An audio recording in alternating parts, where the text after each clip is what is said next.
tipo de negócio, que é um negócio que dá um dinheiro, enfim, pelo que eu entendi, muito maior. Qual é o interesse no Mercado Livre? Então vamos para o digital, enfim, não sei, era só uma pergunta mesmo de um completo ignorante desse mercado. Claro. Célia, quero te parabenizar pela exposição muito bacana, muito clara, e a gente aprende. Eu tenho acompanhado as coisas que você escreve, assume também essas discussões, tenho interesse nessas discussões aí do livro didático. Eu não vou por esse lugar aí do mercado. Eu quero recuperar uma ideia que você trouxe no início, de que a avaliação nas universidades pelo PNLD cria expostos núcleos de poder, né? Você colocou isso. E isso é um fato, assim, que o próprio MEC se preocupou, e houve uma pressão das editoras, do FNDE. As editoras, elas vão dialogar com o FNDE, porque com o MEC não tem muito, acho que assim, tem menos espaço do que com o FNDE. E aí o FNDE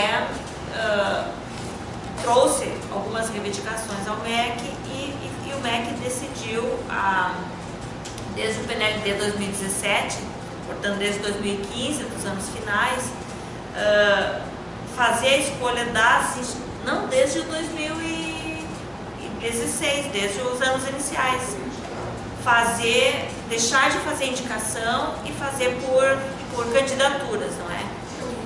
Só que o que acontece, Célia, olha só, como esse poder não está tão disputado assim.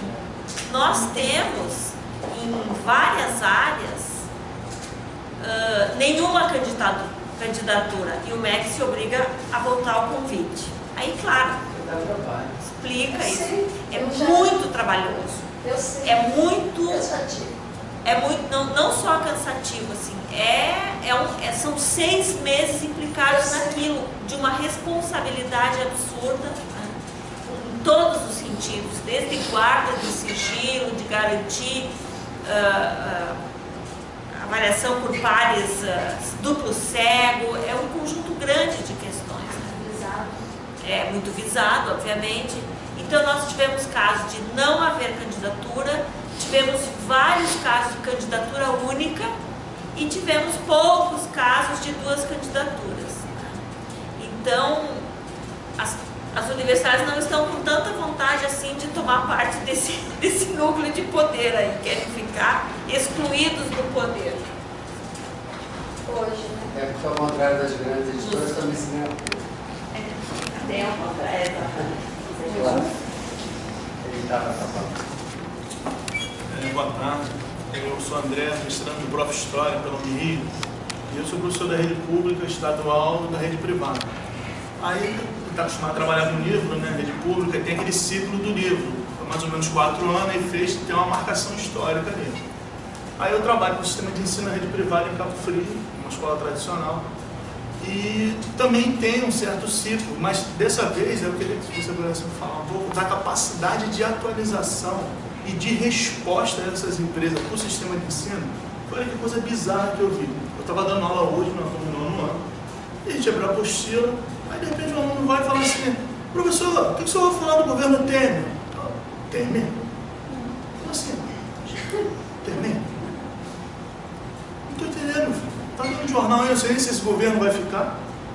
Aí, não, professor, está aqui, na apostila, governo Temer. As ações do governo Temer no campo econômico vão ter um impacto positivo no mercado financeiro internacional. Meia página, mas governo Temer. É do grupo Somos, Sistema PH de Ensino. Que inclusive parece que é um grande grupo que veio, comprou, os caras estiveram lá falando na escola sobre isso. Assim, é uma coisa assim de um preço. Eu falei assim, cara, é teleológico, os caras agora vão prever o futuro também, né?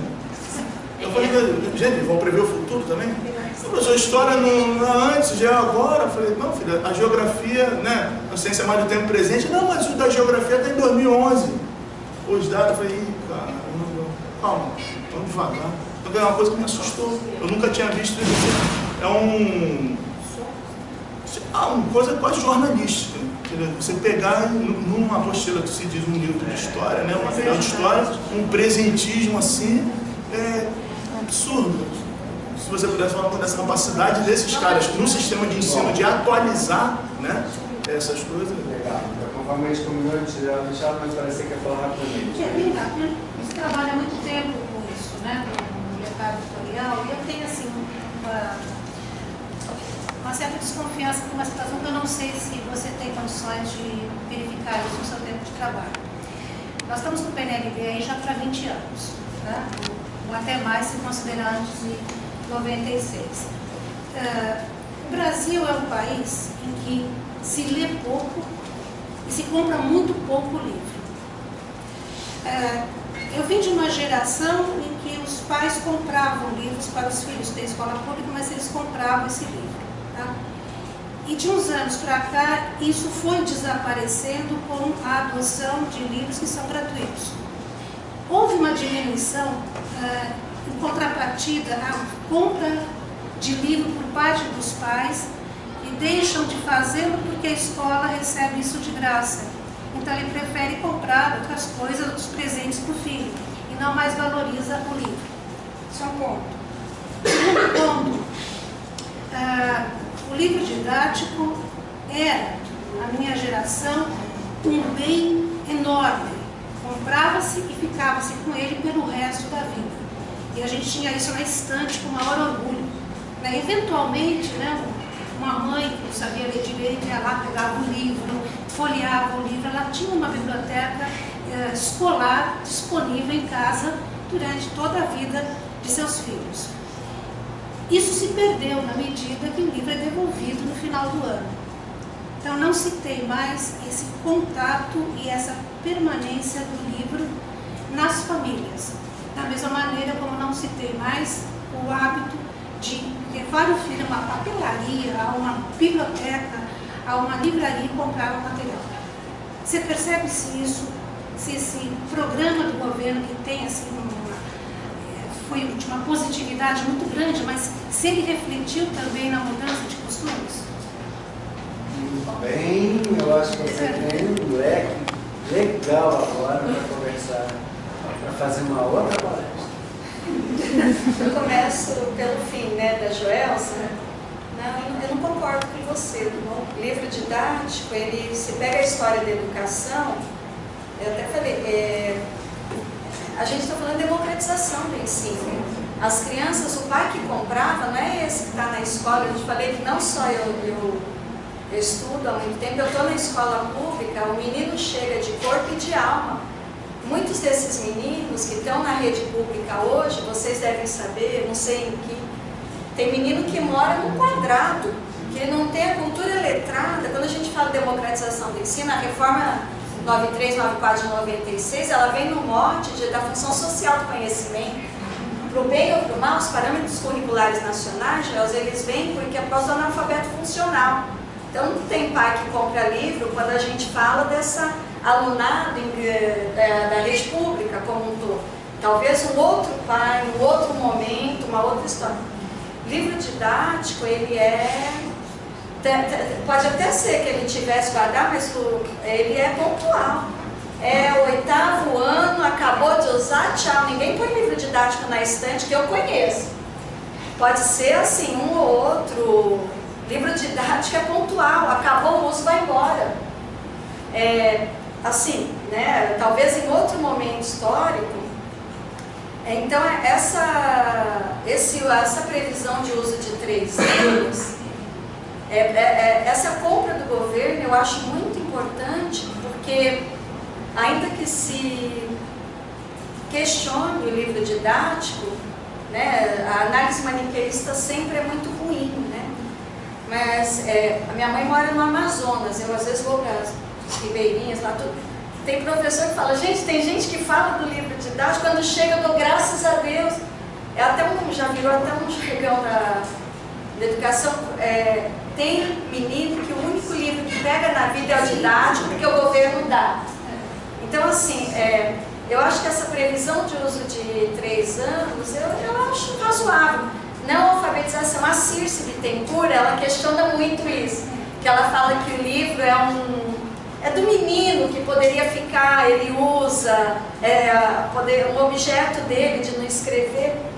Mas você tem uma questão aí de milhões de livros, é até uma questão ecológica, se a gente falar no impresso, né? Então tem questões até de ordem ambiental que são drásticas também. A gente está falando de uma questão, então eu acho que tem uma razoabilidade dentro dessa política que é de Estado, e é sempre, né?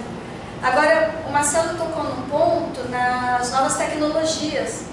Já estão sendo previstos os digitais, as editoras nos últimos PNLD já estão prevendo produtos digitais. E o que acontece? Tem uma questão de equipamento, tem uma questão de acesso, de rede pública, né? Não chega. E as editoras demoram para fazer novos produtos. Aí eu estou falando do didático, né? Quem falou do ensino médio? Eu marquei aqui alguém, foi a Flávia, que falou que os livros do ensino médio, não, ou foi a Elisângela, não foi a Flávia. E corretíssima, ela falou que os livros do Fundamental 1, eles já têm uma sensibilidade maior em relação ao aluno, aos conteúdos, que não são tão conteudistas. O livro do ensino médio, ele é muito engraçado, porque mas ele tem a história, porque tudo depende da perspectiva, né? O livro do ensino médio, eu trabalhei na Moderna, que era líder no ensino médio, porque o Feltri de Química, ou de História, era líder, né? Porque o governo não comprava livro do ensino médio, então os livros de fundamental estão anos-luz à frente mesmo. Faz tempo que o governo compra, então esses conteúdos já vêm sendo trabalhados. O ensino médio não, era só ou o pai comprava, mesmo da rede pública, que o governo nunca comprou. Agora começou a comprar ensino médio. Aí as editoras, o que a gente faz com o ensino médio que precisa de ser diferente? O MEC não queria o livro que é vendido para a rede particular, conteudista, queria mais sensível. Então as editoras, elas não sabiam o que fazer, igual os digitais. As editoras não sabiam o que fazer. Então e mais ainda, o MEC começou comprando volume único. Não era os 3 livros, agora é compra, né? Mas antes era volume único. Então, o MEC vai comprar ensino médio ainda volume único. Algumas editoras fizeram uma compilação com uma coisa horrorosa. Poucas foram as que realmente se debruçaram, mesmo que não fosse um produto assim, super bom, mas era algo diferente, já tentando atender, né? Então as editoras têm um tempo, o ensino médio ainda não chegou. Aí eu até aproveito para falar da avaliação, né? Flávia, quando eu falei dos núcleos do poder, isso é histórico.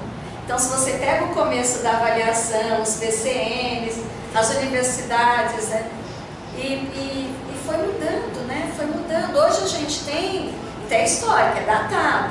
Lá atrás, quando começaram as avaliações, então você pega o CEAL, a Magda, que é da minha área, também já trabalhei com a Roxane, eu fiquei 2 anos com a Roxane de português. E sim, deu uma tônica, a Magda Soares, a Roxane Rojo, na área de língua portuguesa.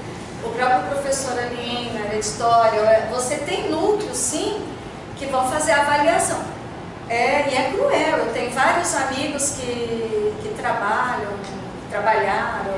Eu sei que é cruel, não é fácil, mas era assim, pro conteúdo da Márcia Razini até falou assim, você vai falar isso, vão te matar, são seus pais. Eu falei, não, mas eu acho que é isso mesmo, né? Eu tô vendo. Eu acho que uma história já rodou mais também. Eu lembro que acho que o grupo de avaliadores é mais amplo também na hora de vocês fazerem. É diferente. Até o banco de avaliadores, até agora os avaliadores, 50% dos avaliadores são escolhidos de um banco. Então, mas mudou, como era diferente. Foi sempre formado outras coisas. É dinâmico e esse último programa, já no PNLD agora, desse ano, Eu achei muito estranha a demora, os livros. Português é a minha área de formação da graduação, né? Sempre teve 20, 24, português já foi, vocês têm foco na história, eu já escrevi algo de história, mas português vem, logo com a reforma, foi muito visado, né, a questão da função social da língua. Então, português foi, teve um crescimento positivo muito grande, muitas questões já foram resolvidas com a oralidade, trazer a oralidade, leitura, escrita, a gramática teve outra composição, análise linguística. E português teve somente 5 ou 6 livros aprovados. Aí eu já penso, e aí é hipótese, suposição, não tenho nenhum dado assim. Eu já penso na questão da ideologia mesmo, os textos escolhidos ou não, que pode ser, não sei, porque só 5 livros para o ensino fundamental 2, uma disciplina que historicamente tem 20, 24, 26, muito diferente da última, achei muito esquisito, no mínimo. Demorou muito para sair, a gente não sabia. Alguém acompanhou assim de perto esse último? Você viu que área é a história, né? Quantos que foram? Só 8, então. São 16. Isso, e assim, e fora que o grande questionamento é assim, vai sair o PNLD? Porque demorou muito. As escolas, elas tiveram pouquíssimo tempo. Mas já foi sobre o novo governo? E já foi sobre o novo governo e já com uma coisa de estranhamento. Não, e estranhamento mesmo. Foi a passagem de governo.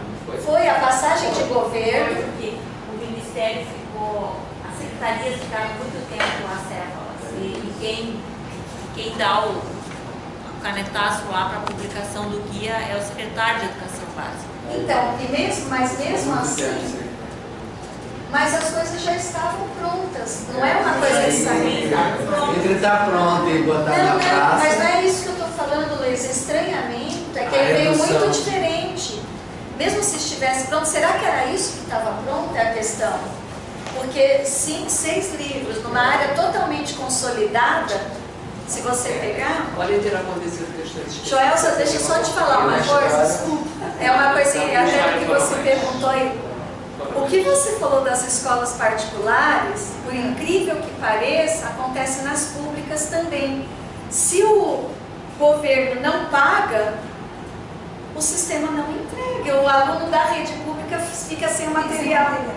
Então, a rede privada é até uma outra instância de conversa. Mas na rede pública acontece também. Já há uns anos, 15 anos atrás, eu me fiz passar por diretora de escola, por Positivo, e falei, eu quero receber material para avaliar o que vocês têm, né? E naquela época funcionou, acho que hoje eles são mais espertos, né? Que eu fui entregar na minha casa, normalmente queriam saber o CNPJ, a escola. Entregaram na minha casa uma caixa gigante, com livros de todas as disciplinas, desde o prézinho até o final do ensino médio, né? E junto vinha a proposta de negociação, tá? Falava, nosso preço é X, e era assim, uma coisa baratíssima, dizendo que era sigilo, que eu poderia negociar com os pais só o preço que eu quisesse, eu teria 6 meses de isenção para poder pagar isso, e daí em diante. Esse era o negócio. Só te falei, só questão de falar para você, porque que aconteça na escola particular, que é um negócio declaradamente, um acordo, é um contrato, que aconteça na particular, ok, mas que aconteça na rede pública, o aluno ficar sem material, então aí a gente, porque tem a questão curricular, a questão da autonomia do professor, e esse agravante. Sim, aí os É, pais então, caem em cima da prefeitura. Então é só para te dar essa devolução. Parabéns, desculpa, mas eu Não, é só para te dar essa Obrigada. Tchau. Eu acho que, então, assim, a Mário, o Garnier, um grande editor histórico, ele falava assim que o livro didático é carne, os outros são osso. Então você entende que livro A didático. Ninja dizia isso. Carne. Livro didático é carne, o resto é osso. Anos atrás. É. Então o livro didático, ele, como ele tem um abrigo. 1800 encaqueirado, ele Como ele tem o apoio da escola, ele é um livro que vende, é rentável. As grandes editoras do Brasil eram editoras desde o início da República. As editoras com os carros-chefe. A Francisco Alves era a grande editora do início do século XX, porque era editora didática. Nos anos 30, a grande editora era a Companhia Editora Nacional, editores didáticos do. Agora, a avaliação, quando a gente fala em. Eu até mencionei. Núcleos de poder, porque a avaliação governamental, ela institui um parâmetro do livro e as editoras morrem de medo de não ter aprovação do MEC, porque é muito oneroso. E a Joyce Sale, eu também não vejo as editoras como vilão. Os editores, eles querem muito fazer um bom material, eles trabalham muito, eu acho bacana, que eu estou analisando uma perspectiva média, mas é difícil colocar um produto inteiramente novo, que ele esteja fora, ele fica fora. Uma vez, quando eu trabalhava na Moderna, eu depois fui supervisora de São Paulo inteiro, mas eu comecei a estudar divulgação. E eu sempre conversei muito com os professores, diretores, porque eu era uma professora, né? Os outros divulgadores nem tanto. Daí o gerente veio mostrar um livro maravilhoso, de língua portuguesa. Maravilhoso, todo modernoso. O livro não vai entender. Ele falou, nossa, mas como você é perfil, como não vai vender? Eu falei, Ângela, quando o professor chega nesse nível, ele já não vai comprar livro, né? Não vai caber para a rede pública. E para a rede privada, eu acho difícil um professor que compra um livro didático. Produto muito fora do que... Então, a avaliação é boa, o governo como comprador avaliar? Sim, eu acho interessante. Ao mesmo tempo, ela gera uma certa padronização, porque tem metodologias diferentes, o autor ele tem pontos que ele opta por um e não por outro, sem ter uma instância de autoria, mas uma aposta grande que a editora tem que fazer. É uma aposta grande. Você começa 2 anos antes, mesmo tem diferentes formas de obra coletiva. Tem obras coletivas que são muito fechadas, tem obras coletivas que já são mais abertas, os autores só têm assim, eles podem escolher os textos, fazer como quiser dentro de uma metodologia, vamos supor, que é o editor dá. Mas dentro de um leque aí que o governo está comprando, um livro muito fora, eu acho que dificilmente o editor invista, mesmo para prestígio, o editor de didática. O editor de didática, eu não estou falando de um editor de outro tipo de obra geral. E mesmo quando você tem, não é o Campini, estou tentando lembrar um autor muito bacana, latino, que eu uso bastante. Ele fala desses grupos multimediáticos que estão entrando na América Latina. Você tem o grupo multimediático norte-americano, inglês, espanhol, também responsável por levar produções, e aí de cunho nacional mesmo, outras produções que não os didáticos, né? Também há uma seleção do que se leva, o que se traz. Eu acho que eu estou não Jesus Matinho, acho que eu estou Canclini, sim. E eu até uso isso no meu livro, e ele problematiza mesmo como é que vai ficar, né, essa troca de cultura, o que é que se vai divulgar, né? Ele coloca essa questão que você colocou. Então são 2 coisas diferentes, os didáticos, os livros do outro segmento. Só fechando a avaliação que vocês falaram que acho que tem que ter os sistemas de ensino, bom, se está no mercado, né, no mínimo avaliação, mas eu acho que a questão na educação que se debate, ela é muito mais ampla. É assim, vai terceirizar mesmo o currículo? Privatiza, é isso? Privatiza o currículo? Você está avaliando, você está dizendo que pode entrar num sistema único que vai para todo o município e quem vai fazer esse currículo é uma empresa privada que visa o lucro. Então a questão que eu coloco é assim, ok? Não se problematiza essa entrada dos sistemas de ensino que visam deliberadamente lucro e pegam todo o dinheiro que aquele município teria para formação de professor, para equipamento, para outras... O professor é mal formado? Como se forma o professor? Com esse tipo de material? Porque você está colocando todo o dinheiro que você tem como município para a compra de um sistema apostilado. Tá bom, você, o professor falou, André, a capacidade de atualização tal. Alguns são bons, alguns colocam até dados errados. A mídia às vezes traz aí. Mas é isso, educação pública, é isso que a gente está optando como brasileiro, é isso? Ok, né? Assim. Você acha que tem a possibilidade de a gente ter medidas legais impeditivas em todo o sistema? Essa é a alternativa, você tem medidas legais. Então, abre-se mão do currículo e privatiza o currículo. A gente está falando de privatizar o currículo. É uma medida legal, mas como brasileiro não é isso que eu quero. Agora, medida legal, legalmente vamos privatizar o currículo quando... Estou falando do inverso, a gente tem capacidade de fazer medidas legais impeditivas. Isso, eu estou dizendo, como brasileiro, eu não acho que a minha briga tem que ser para que ele seja avaliado. A minha briga é que não privatize o currículo. Não coloque o currículo público. Tá bom, você vem aqui, você é bom, você é melhor que eu. O município compra um sistema, o dinheiro está aqui, você entra e administra pedagógica, administrativamente, essa educação então esse é um debate que está fora a autonomia do professor.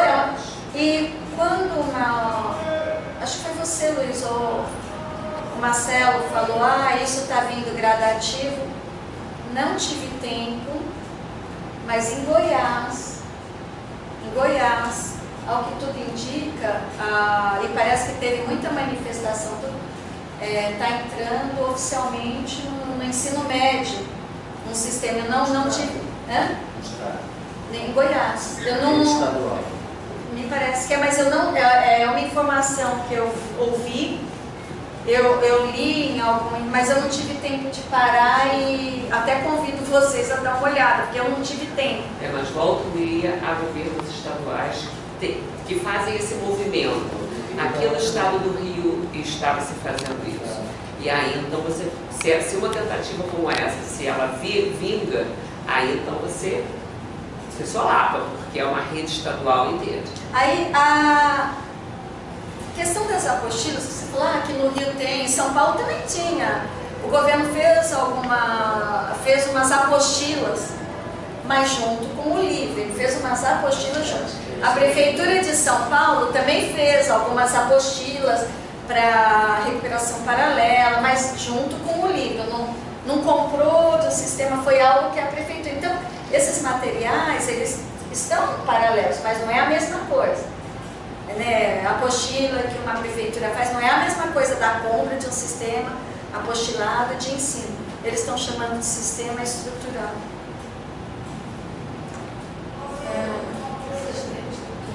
Eles chamam ou sistema apostilado de ensino ou sistema estruturado de ensino. O rapaz que debateu comigo, acho que ele falava no sistema estruturado.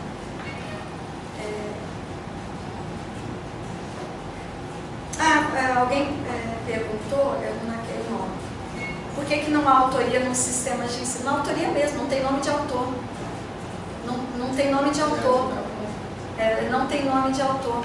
Não tem, você contrata determinado conteúdo que tem que ser. E não tem autoria, pode procurar. Você conhece o autor de algum deles? Eu conheço alguns amigos que recusaram, alguns que... mas não tem autoria, é uma encomenda de um trabalho. trabalho, até a obra coletiva é diferente. A obra coletiva, você tem o nome do editor, muitas vezes, e o MEC obrigou que tivesse o nome do autor. O MEC tem que ter a questão da autoria para o MEC, no livro didático. Agora, olha, posso estar enganada se tiver algum sistema de ensino que tem o nome do autor. No trabalho, não vê o nome do autor na frente, mas naquela parte passo a cabo, que vê os dados da obra, lá vem dizendo, Tânia, não sei quem lá, o outro falando, aí vem dizendo o nome. Será que é o autor ou é o editor?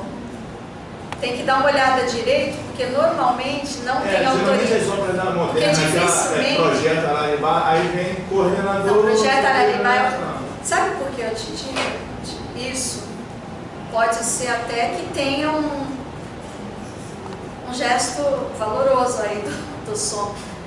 Mas dificilmente uma editora vai pagar autoria para sistema de ensino. Não, entendeu? Não, então veja bem se não é um responsável, editor. Porque o responsável tem que. Eles já assinam lá que não tem direito ao. Eles já assinam. Isso é uma questão que no mercado é uma questão para o autor, cara, essa questão para o autor, essa forma da autoria, principalmente com essas editoras que estão entrando agora. Então, eu pode ser até que tenha, porque pode ser, né? Mas eu questiono se algum editor também vai fazer isso, que os outros vão cobrá-lo, porque uma das questões do ganho é não ter autoria, é uma das questões. E a larga escala, acho, pode ser que tenha, porque eu não vi, mas acho difícil, pelo que eu conheço. Né? Aí um comentário dos cotejamentos argentinas. Né? Eu fiquei... Quando eu comecei a estudar o doutorado, quando eu comecei a iniciar no início do doutorado, que foi no mote já dessas pesquisas que eu vinha fazendo, para configurar o mercado do livro didático no Brasil, essa parte política e econômica, quando eu fui para eu tinha um determinado viés. Quando eu fui para a Espanha, eu me espantei muito, né? Porque eu comecei em 2003, defendi em 2007. Me espantei com o controle que eles tinham do nosso mercado. Eu peguei muitos cadernos de estudo de mercado do Brasil.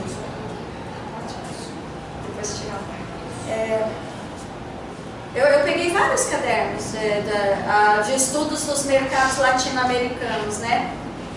E eu mudei toda até a minha proposta. O Kazumi até falou, você banca mudar tudo? Eu falei, Kazumi, ou eu mudo, né?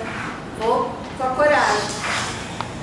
E eu comecei a encontrar materiais lá, assim, que eu tinha acesso às tecnologias na universidade. E eu escrevo sobre isso no meu livro de mercado do Brasil. Eu faço toda a história do PNLD e escrevo a entrada dos espanhóis no Brasil, os diversos segmentos, e escrevo sobre esses outros mercados também. E que é muito interessante você se descobrir como brasileira com algo tão consolidado. A gente vê como a gente faz direitinho, fazia, não sei se vai continuar, né? Com todas as considerações que sempre devem ser feitas, mas o nosso projeto ele é muito reconhecido, ele alcança todo mundo. Uma questão interessante, houve um momento em que alguns professores estavam questionando que não recebiam o livro que pediam. O governo não manda o livro que a gente pede. E eu pesquisei um ano em São Paulo inteirinho, eu fiz o recorte inteirinho, porque eu sei mexer.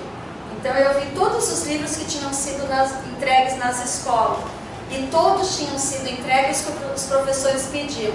O que acontece é que o professor tem que fazer a primeira e a segunda opção, e a segunda não pode ser da mesma editora.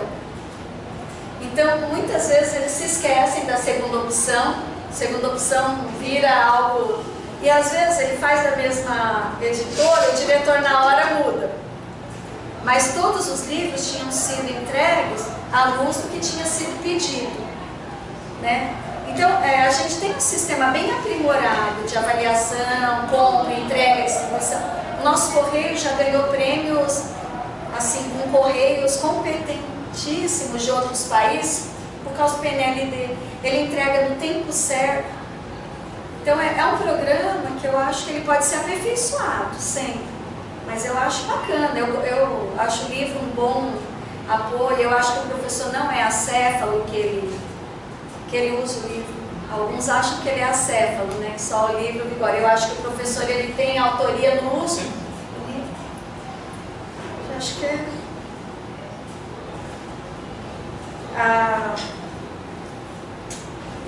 não sei se tinha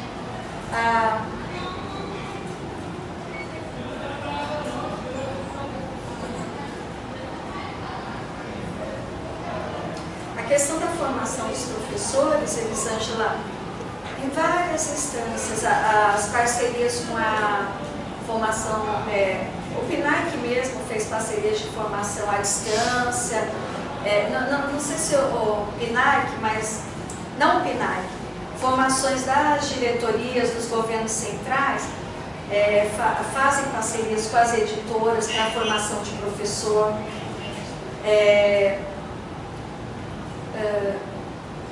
Congressos, né? Tem muita parceria que se faz para a formação de professor mesmo, com apoio do governo. As editoras dão formação gratuita, entre aspas, de modo até como estratégia de divulgação, né? Você tem congressos, várias editoras chamam para dar formação com os autores do livro, mas também há muita parceria com governos, em várias instâncias com a editora. Veja bem, nem tudo que eu falo, eu acho tudo ruim, não é que é tudo ruim, são coisas que a gente precisa ver até onde se dá esse limite do público e do privado. Entregar totalmente eu acho complicado. Acho que eu respondi o que eu fui anotando. Acho que a gente usou e abusou de vocês. Isso! De qualquer maneira, por isso mesmo, foi uma tarde maravilhosa. Eu acho que ele só tem a agradecer, certamente. Vale uma salva de palmas.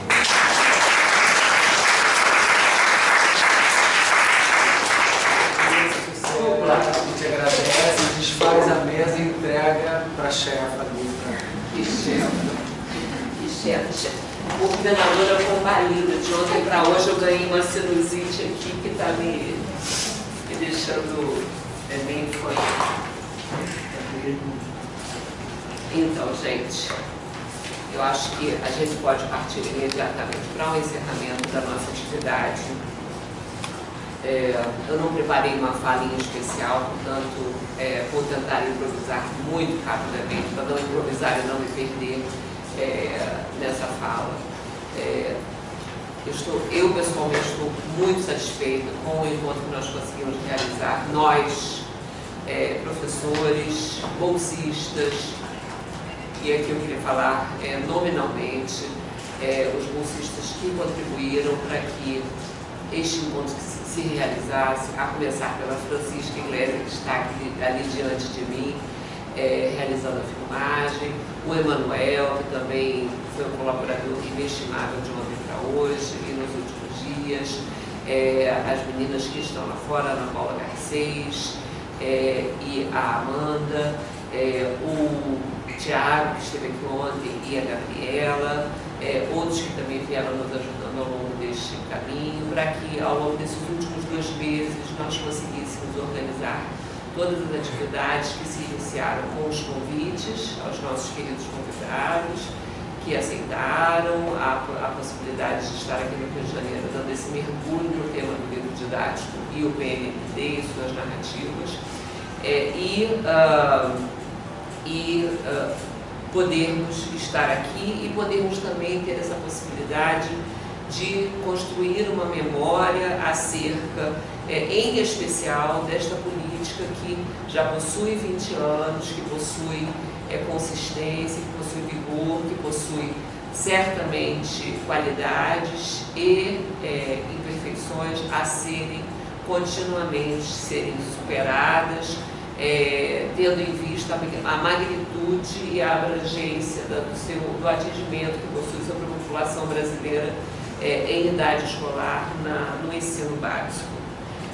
Ontem, durante a minha fala, eu iria recuperar uma fala que eu gostaria de fazer na abertura e não fiz, porque me detive mais sobre as características do projeto narrativo no livro histórico, no livro de História, Diálogos e Tensões, que é uma aprendizagem que nós tivemos com a professora Sônia Regina Miranda, por ocasião da elaboração da dissertação do Diego Desidério, um dos meus orientandos, que realizou uma bela dissertação sobre o livro didático. A Sônia, como uma das pessoas muito importantes na estruturação do PNLD ao longo desses 20 anos, como participante de várias edições do PNLD em diferentes posições, e esta é uma das características das comissões que constituíram o PNLD ao longo desses 20 anos. As pessoas vão trocando de posições, não necessariamente as mesmas, existe renovação, mas diferentes pessoas que estiveram, não nas primeiras edições, mas ao longo das edições, especialmente da última década, vêm trocando de lugares, conhecem os lugares institucionais destas comissões e continuam como colaboradoras, ora se alternando em uma função, ora em outra, e permanentemente colaborando. Então, o Diego, quando buscou a Sônia Miranda, por conta de um dos papéis que ela havia realizado em alguma das edições do PNLD, preocupado com o estabelecimento, ou seja, com os impactos ou repercussões da Lei da História da África sobre os livros didáticos, e preocupado com o quanto o MEC estaria atuando para que a lei se implementasse nos livros, a Sônia disse para ele: olha, Diego, o MEC, enquanto uma instância institucional, ele faz pouco, fazem mais aqueles que constituem o PNLD, especialmente aqueles que ela denominou como intelectuais, que são chamados pelo MEC para compor esta equipe, e os avaliadores que estão diante dos livros, realizando o trabalho braçal e intelectual de seleção dos livros, de avaliação dos livros segundo os seus critérios. Realizar esse seminário, em parte, foi buscar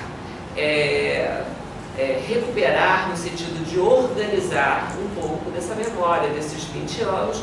Por isso, nós fomos em busca do professor Lien, como um dos primeiros que deram parte da sua mente, do seu coração, para a realização dos primeiros PNLDs, e chegamos aqui numa outra ponta com a professora Flávia Heloísa Caymmi, como representante de um momento atual do PNLD, sabendo que existem tantos outros no meio desse caminho, né?